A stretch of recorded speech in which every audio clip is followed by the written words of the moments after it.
Hello, everyone. I'm Daron Spielman. Today is December 23rd, 2024. This is the live daily briefing of the Israeli Citizen Spokesperson's Office. Start sending your questions in the chat. I'll answer what I can at the end. The United Nations wants Hamas rule in Gaza. What's the problem? Well, Hamas is the problem, but there's another problem. Hamas steals the aid that is meant for the Gazan population in Gaza. So the UN came up with a solution. Well, they say Hamas should run Gaza to keep the aid safe. Now, I know this doesn't make any sense, but the fact is that the United Nations has been asking since almost October 8th, 2023, for Hamas, which is the fox, to guard the Gaza aid, which is the henhouse. Yes, it is that crazy. The UN is working hand in hand, or hand in gun, I should say, with Hamas. And here's how. The United Nations agency UNRWA supplies some of the aid going into Gaza. UNRWA has tens of thousands of workers, thousands of whom are Hamas terrorists on staff. And in fact, 7 of them were directly recorded and involved in the October 7th massacre. UNRWA leaders are also the leaders of Hamas. UNRWA's Gaza headquarters was above and supplied power to Hamas's headquarters. So when UNRWA brought in aid, who escorted it into Gaza? That's right, Hamas. Well, Hamas turned around and sold that aid on the black market, and they earned over $500 million selling stolen aid since the 7th of October, 2023 until today. Hamas is getting rich off the aid that is supposed to go to the Gazan people. In recorded conversations that have been released and you can find online by the Israel Defense Forces, we can overhear Hamas terrorists saying that they stole so much UNRWA aid that their warehouses are full. At the same time, UNRWA, which is the cover for Hamas, keeps demanding more and more aid. But United Nations' demand for more Gazan aid are really demands for Hamas's salaries to increase, because the more aid that comes in is the more aid that Hamas sells in the black market, which is the more aid that they make, the more money they make in the black market. Now, UNRWA finally admits that some of the aid is being stolen, but when Israel offered to protect United Nations Relief and Works Agency convoys, they refused. And what was UNRWA's answer? Well, who do you think they wanted to protect their convoys? Well, we all know the answer. They said they want Hamas to be put in charge and protect their convoys. So the United Nations is insisting that Hamas protect the convoys that Hamas steals the aid from, which they sell in the black market. Don't be fooled. UNRWA is Hamas, Hamas is UNRWA, and of course, therefore, UNRWA's solution is to restore Hamas.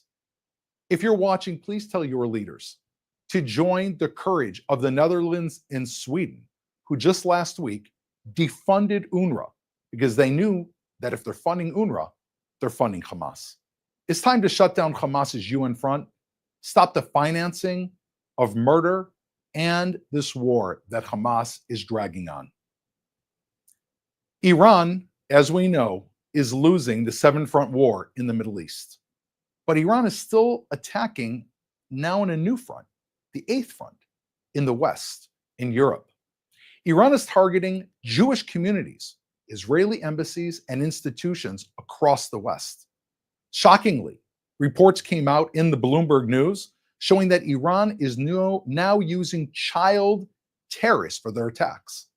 European governments are reporting Israel's embassies in Sweden, Denmark, and Belgium were all attacked by teenage terrorists. These are kids who should be out babysitting, working selling pizzas, or playing football, but instead they're being paid and financed by Iran to attack Israelis and Jews in Europe. These attackers are 16, 15, 14, and even a 13-year-old. They used real guns, bombs, and Iran recruited them all directly on social media. This isn't random. It's a calculated effort by the Iranian regime to expand its proxy war, which is being lost in the Middle East, to the West using kids. Sweden and Norway even started controlling their open border due to this Iranian threat. Now, Iran isn't only attacking Jews and Israelis. We're, of course, the first. Jews and Israelis are often the first. But we know when terror attacks Jews and Israelis, it eventually reaches free citizens of the rest of the world as well. Therefore, British intelligence also warned of attacks. Last month, Germany charged 4 Hamas members for helping run terror attacks in Europe. The 4 attackers hid weapons where? In Denmark, Poland, and Bulgaria for terror attacks, like the one they carried out in Germany. But that's not all. British security forces revealed 15 Iranian plots to either kidnap or kill British or UK-based individuals whom it considers enemies of the regime. British bomb squads detonated suspected explosive devices in a London airport, in a train station, and just outside the US Embassy. Iran tried assassinating the former Canadian Minister of Justice, Irwin Cutler, who's a prominent member of Canada's Jewish community. Earlier this year, American officials announced Iranian plots to assassinate political leaders in the United States and to manipulate elections. Iran is down, and they've lost a lot of the Middle East, but they're not out of fuel yet. Their terrorism and their thirst for blood is now directed at the West, and it is real. We have to remember, just like in the Holocaust, what starts with the Jewish people does not end with them. I would now like to take some of your questions from the audience watching live on social media. But before those questions come in, I just want to throw something out for you. This is the end of the new year.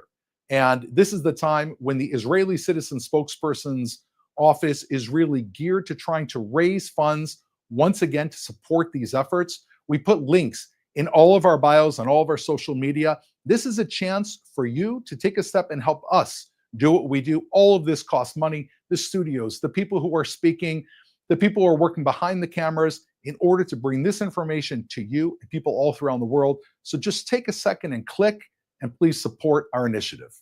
Now I'm ready to take some questions. Thank you, Daron. Our first question is from Daniel on Instagram. With all the evidence of UNRWA members participating in October 7th, shouldn't the UN as a whole be held responsible? Yes. That's the answer.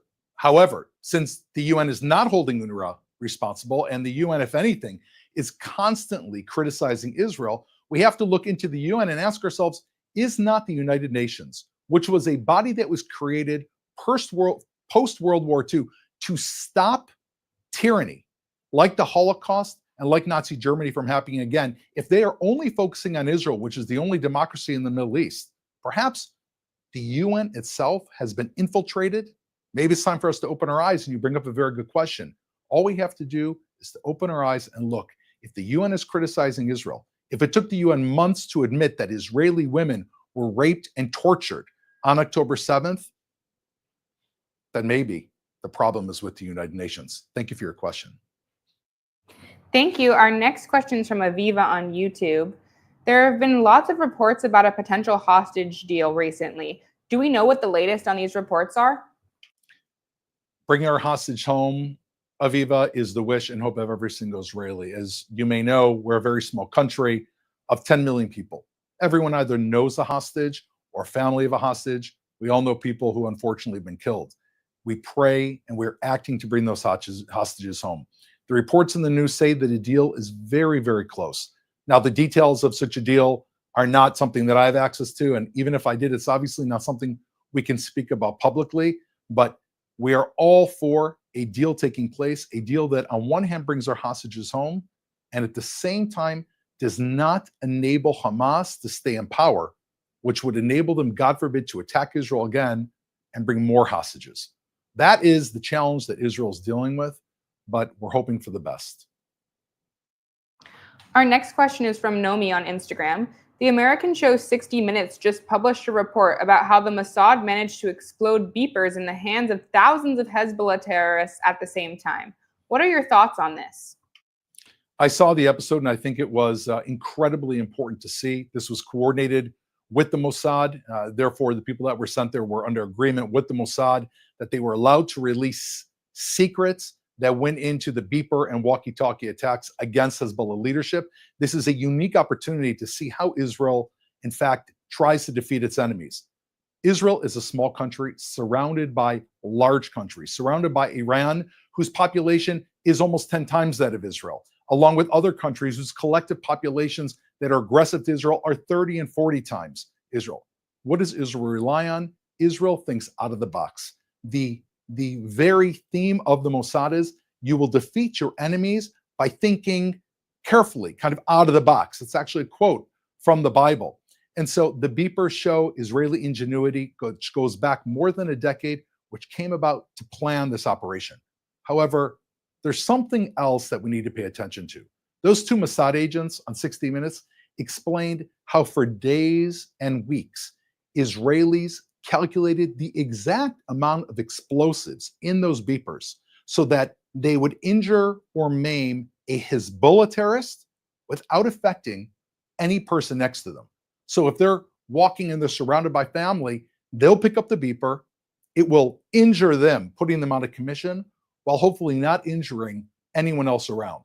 Can we imagine any other army in the world that would go to that much care to try to take out an enemy that is trying to kill you and at the same time try to protect their own families? By the way, the very families that those same terrorists put in the line of fire by hiding behind them. Thank you for your question. Our next question comes from Irene on Instagram. Is it possible that Turkey will decide to get involved in these conflicts created by the Islamic regime? Turkey is a NATO member. We have to remember that Turkey is actually a member of the North Atlantic Treaty Organization. They're the most important mutual security and military organization in the entire world. Many of us have visited Turkey. It was a fine country once upon a time. Erdogan, the current head of Turkey, is a dictator who has pushed his country to the limit. They are now making serious moves into Syria, which has been vacated since the overthrow of Assad. Israel is keeping its eye very carefully on Turkey, as is the Western world. Our hope is that Turkey will focus on rebuilding its economy, which is in shambles, and orienting its country more towards the West and towards democracy and freedom for all people, as opposed to trying to orient itself with Russia, China, and Iran. That's our hope. We're keeping our eyes open, and we're hoping for the best. Thank you. Our next question is from Twitter. Jews around the world feel that they need to hide their Judaism out of fear for their safety. What is your advice to proud Jews who want to stand up to this? Well, my advice I would take simply from the Hanukkah story. Hanukkah is coming in 2 days. And what is the Hanukkah story? Jews were under threat and even under attack, both culturally and physically, by the Syrian Greeks 2,200 years ago, who said they could no longer have Brit Milah, they couldn't keep kosher, they couldn't learn Torah, they couldn't keep Shabbat. They pressured, they killed Jews who were against them until Jews stood up against them, which are called the Maccabees. Those Jews fought and actually defeated the Greeks by standing proud for who they are. But you know how many people, according to the book of Maccabees, showed up for that first fight against the Greeks? 20 people. All it took was 20 people to take the first stand against the Greeks who were trying to kill them with their back straight, to stand tall and say, enough. We, the Jewish people, have the right to practice our own faith and religion and be who we are. And those 20 people created a tidal wave of support amongst the Jewish people who stood up tall and eventually threw off the Greek Empire. If we could throw off the Greek Empire 2,200 years ago, then all of you who are standing tall set an example for those around you. And hopefully there'll be even more than 20 of you, and you'll create a sense of pride that will reinforce Jewish strength in the diaspora. Trust me, our enemies are looking for you to put your heads down and slink into some corner. That's what they're hoping. But when you stand tall, just like Israel has stood tall over the last year and a half, you find that your enemies, which seem to have so much strength, just manage to scuttle away like little mice. Thank you, Doron. Our next question is from Christine on Instagram. Why is Israel expected to give so many more terrorists in exchange for hostages? The ratio seems very unfair. Well, we prefer to give no terrorists back for hostages. I mean, our hostages are the most precious thing in the world. We value life. The hostages are children, men and women who were literally ripped from their beds and driven into Gaza on motorcycles while they saw their families being killed in front of them and put in the most hellish conditions in underground tunnels. And on the other hand, we have Hamas terrorists who have blood on their hands in Israeli jails. There's nothing equal about this whatsoever. Israel doesn't want to put bloody killers back on the street. But we realize because of what happened on October 7th, the terrible tragedy, we're going to have to make painful decisions in order to bring our people home. That's how much we value life. I think this shows, while it's very difficult, a powerful side of the Jewish people, that we're doing something so painful, willing to do something so painful to bring our loved ones home. Thank you. This is our last question. Adam on Instagram asks, the US is the biggest player in the UN. Can they not force the UN to get their act together? The US is a large and powerful country. They're also the greatest friend of Israel. And Israel is certainly hoping that the United States, but not alone, other countries around the world will see the sham that the United Nations has turned into and put down their foot, defund the United Nations until they turn into what they were supposed to be: an international body of countries that are here to protect freedom, not an international body of countries that have been hijacked by terrorists that is out to protect them. That's certainly our hope. That's what Israel's doing. And we turn to people around the world to pressure your own countries, defund the United Nations until they change their ways. Let's all try to make this world a better place. Thank you for joining me. That's all we have time for. I appreciate your tuning in. We'll be back on tomorrow at 3 p.m. Israel time, 8 a.m. East Coast time. We're here every day to take your questions. We're here for you. Thank you for being here for us. And remember, click that button to support us. This is the end of the year, and this is the time when we want to have a strong beginning for the Israel Citizen Spokesperson's Office for next year. Thank you.